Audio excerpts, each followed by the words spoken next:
Hello and welcome back to punk commerce classes. CUET 2023 के लिए redemption of debenture आपके syllabus का part है। ये क्लास 12th में आपके पास नहीं था, इसलिए इसको बहुत अच्छी तरह समझना है आपको। एक वीडियो इसकी थ्योरी की हमने ऑलरेडी अपलोड की हुई है, उसको आप देख लें। आज हम इसके मोस्ट एक्सपेक्टेड एमसीक्यूज आपको जो आ सकते हैं एग्जाम में उसको लेकर के आए हैं। आइए स्टार्ट करते हैं। क्रिएशन ऑफ डीआरआर यानी कि debenture redemption reserve is not necessary for which of the following companies. किन कंपनीज के लिए इनमें से जो नीचे दी गई है डीआरआर बनाना जरूरी नहीं है? Reliance limited, MRF limited, HDFC finance company या सीएट लिमिटेड।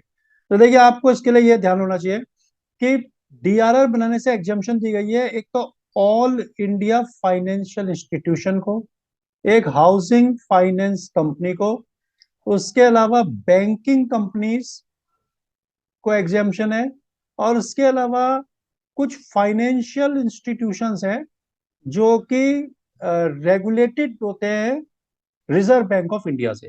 उनको छोड़ करके सभी को डीआरआर बनाना पड़ता है।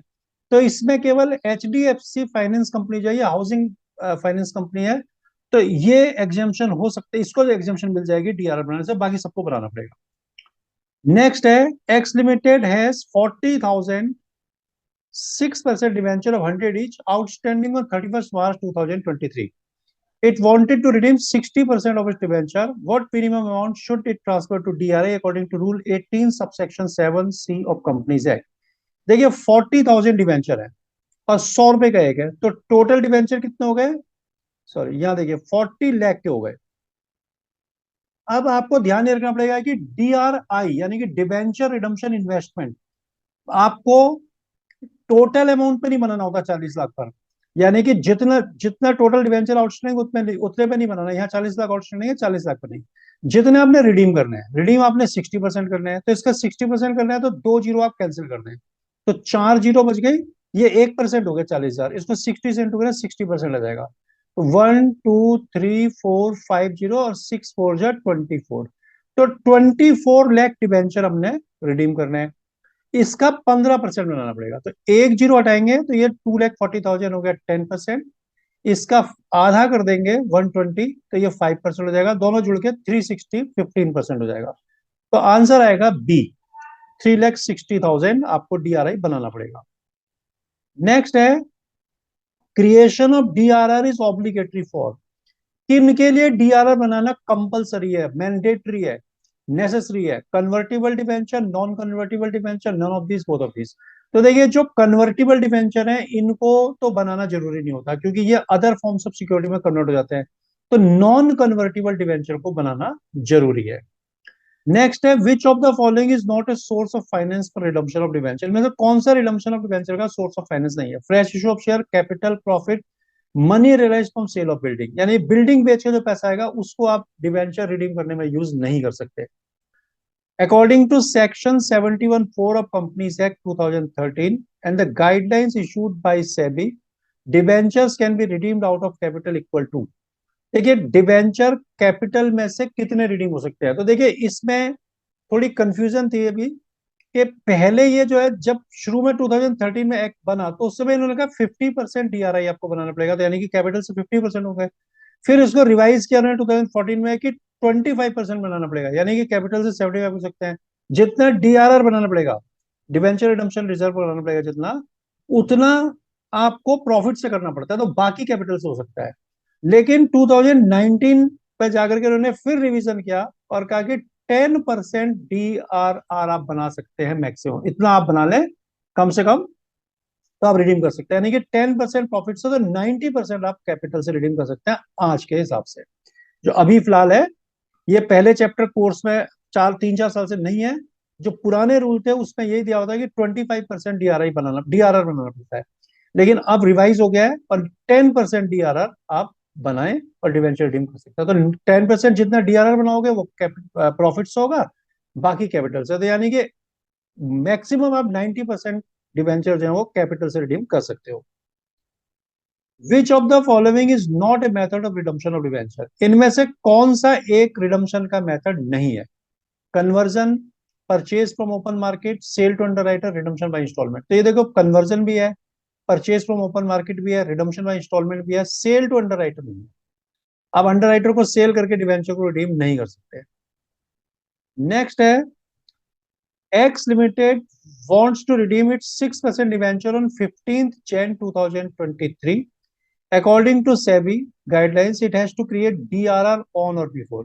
देखिए, जब आपको रिडीम करने हो तो उससे पिछले साल के 31 मार्च तक आपको DRR बना लेना चाहिए। तो 15 जनवरी 2023 में कर रहे हैं, तो ये आपका ईयर बैठा 1 अप्रैल 22 टू 31 मार्च 2023। तो इससे पिछला साल होगा 1 अप्रैल 21 टू 31 मार्च 2023 22।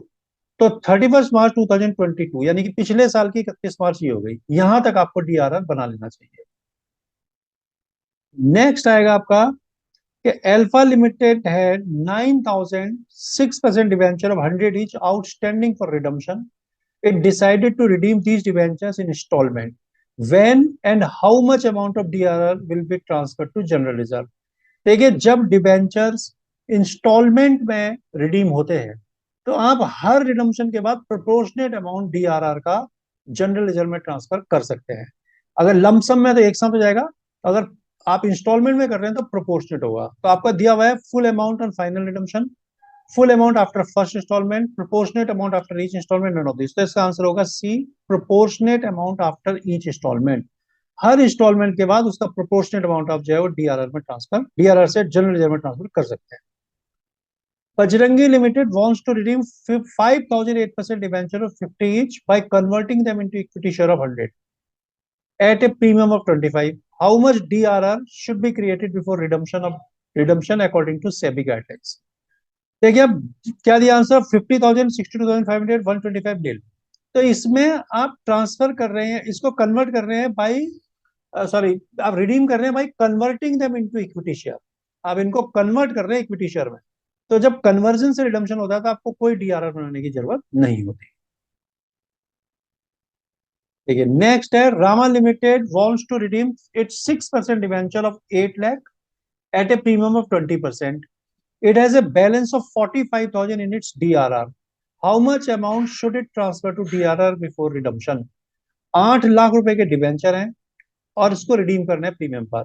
45,000 DRR में पहले से ही पड़ा हुआ है, अब कितना और अमाउंट बनाना पड़ेगा? तो देखिए, 10% बनाना होता है तो 8 लाख का 10% हो गया 80,000 रुपया। उसमें से 45 ऑलरेडी इन्होंने बना के रखा हुआ है, तो 35,000 और बनाना पड़ेगा। तो आंसर आ जाएगा डी, 35,000। नेक्स्ट है profit on cancellation of own debenture is transfer to. जब ओन डिवेंचर को कैंसिल करते हैं तो उसका कैंसिलेशन का प्रॉफिट कहां जाता है? जनरल रिजर्व में, DRR में, कैपिटल रिजर्व में, प्रॉफिट एंड लॉस में। तो देखिए, कैपिटल प्रॉफिट है, कैपिटल रिजर्व में जाएगा। नेक्स्ट है X Limited decided to redeem its 5% debenture of 3 lakh out of profit. DRR is existing in their books at a value of 55,000. How much more should they transfer to DRR account before redemption? देखिए, क्या बोला गया है कि x limited ने अपने debenture जो 3 लाख रुपए के हैं उनको इन्होंने रिडीम करने की सोच रहे हैं ये प्रॉफिट से, और 55,000 इनके DRR में अभी ऑलरेडी पड़ा हुआ है। तो इनको कितना और अमाउंट ट्रांसफर करना पड़ेगा DRR? तो अगर आप प्रॉफिट से रिडीम करते हैं तो आपको 100% बनाना पड़ेगा DRR, पूरा 3 लाख। तो 3 लाख रुपए इनको बनाना पड़ेगा, 55 ऑलरेडी है तो 245 और बना के 3 लाख पूरे हो जाएंगे। नेक्स्ट है which of the following are termed as own debenture? इनमें से किसको ओन डिवेंचर बोलेंगे?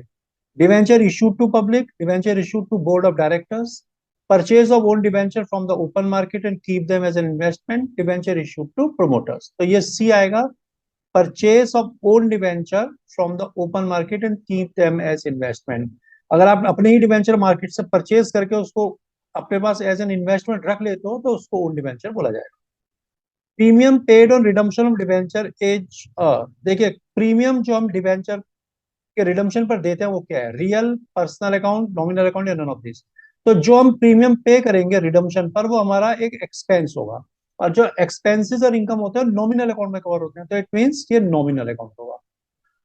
Debenture can't be redeemed at par, discount, premium, percentage of premium more than percentage of interest on debenture. देखिए, डिवेंचर किस पर redeem नहीं हो सकते? पार पर, डिस्काउंट पर, प्रीमियम पर, या फिर percentage premium more than percentage of interest on debenture. देखिए इसका मतलब यह है कि जैसे आपका डिवेंचर का इंटरेस्ट 6%, पहले इसके मीनिंग समझ ले, फिर आप इसको देखेंगे क्या आएगा आंसर। 6% आपने इंटरेस्ट देना है, तो आप 8% प्रीमियम नहीं दे सकते, ये इसमें बोला गया कि percentage of premium more than percentage of interest नहीं दे सकते। लेकिन ऐसा कोई रूल नहीं है, आप 6% पे इशू करके चाहे 15% प्रीमियम दो, 8% दो, ऐसा कोई फर्क नहीं पड़ता। तो लेकिन देखिए आप, यह है कि इसका आंसर आएगा डी बी, के डिस्काउंट पे नहीं कर सकते। इसका मतलब समझिए कि 100 रुपये आपने किसी से उधार लिए और आप उसे 100 रुपये वापस करने का वादा करते हो, तो ठीक है, बात चल जाएगी। अगर 100 रुपये लिए और आप उसे कहते हैं कि मैं तुझे 110 रुपये दे दूंगा कुछ टाइम बाद, तो ये और अच्छी बात है, आपको ज्यादा आसानी से लोन मिलेगा। लेकिन अगर आप किसी से कहते हैं कि भाई मैं तेरे से 100 रुपये लूंगा और तुम्हें 90 रुपीज वापस करूंगा, तो फिर ये मुश्किल है मिलना आपको लोन। तो डिस्काउंट पर रिडम्पशन एक इम्प्रैक्टिकल हो जाता है, तो इसमें मुश्किल है, ये नहीं होगा। Debenture purchase from the open market and not immediately cancelled are treated as. देखिए डिबेंचर आपने ओपन मार्केट से परचेज किया और उनको इमीडिएटली कैंसिल नहीं किया, तो वो क्या होंगे? Investment, capital, liability, contingent liability. अपने डिबेंचर हैं, आपने परचेज किया और कैंसिल नहीं किया, तो इन्वेस्टमेंट हो जाएगी, उसको बोलते हैं investment in old debenture. Which account is debited when debentures are redeemed at a premium. जब डिबेंचर को प्रीमियम पर रिडीम करते हैं तो कौन से अकाउंट को डेबिट करते हैं? तो देखिए जब प्रीमियम पर रिडीम करेंगे तो premium on redemption of debenture account debit होगा। जब डिबेंचर आप रिडीम करेंगे तो आपकी एंट्री बनेगी percentage debenture debit premium on redemption debit to debenture holders. तो premium on redemption of debenture debit होगा, बी आएगा। ठीक है, डिबेंचर डेबिट होगा लेकिन ऑप्शन में नहीं है, तो premium on redemption of debenture होगा, डिबेंचर होल्डर क्रेडिट होंगे। Which of the following is incorrect, इनमें से कौन सा इनकरेक्ट है? Debentures can be convertible, debentures can be redeemed, debentures can be registered, debenture holders enjoy voting right. देखिए debenture can be convertible, convertible और non convertible दोनों होते हैं debenture. Can be redeem, redeemable, irredeemable दोनों होते हैं। Registered, unregistered और registered दोनों होते हैं।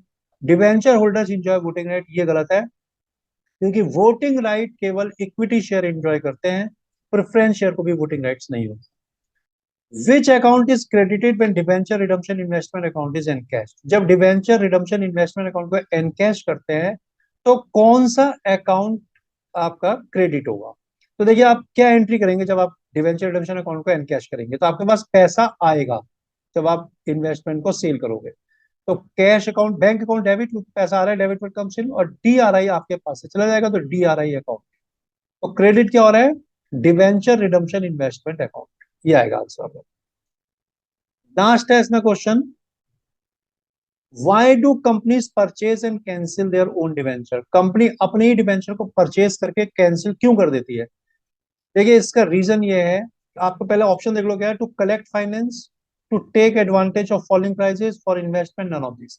देखिए क्या होता है कि कंपनी मार्केट पर एक लेजर बना के रखती है, मान लीजिए 10 रुपए का डिवेंचर है और मार्केट में उसकी कीमत फिलहाल 9 रुपए चल रही है, तो कंपनी क्या सोचेगी कि भाई हमने इसे रिडीम तो करना ही है, तो अभी इस पे 1 रुपए का हमें बेनिफिट हो रहा है, तो हम क्यों ना इसको अभी परचेज करके रख लें, और चाहे तो एज एन इन्वेस्टमेंट रख लें, अगर ज्यादा टाइम है तो एज एन इन्वेस्टमेंट रखें, जब प्राइस बढ़ेंगे तो इसको वापस से हम इशू कर देंगे, या फिर अगर मैच्योरिटी टाइम नजदीक है तो हम इसको खरीद के कैंसिल कर देते हैं। तो to take advantage of falling prices, जो प्राइस घट रहे होते हैं उनका फायदा लेने के लिए कंपनी ऐसा करती है। तो ये आपको जो चैप्टर था रिडम्पशन ऑफ डिवेंचर, इसके एक्सपेक्टेड एमसीक्यूज हमने आपको कराया। इससे पहले एक थ्योरी का चैप्टर भी उसको आप देख लेना, और पढ़ाई अगर आपको समझ में आता है तो उसको लाइक और सब्सक्राइब जरूर करें।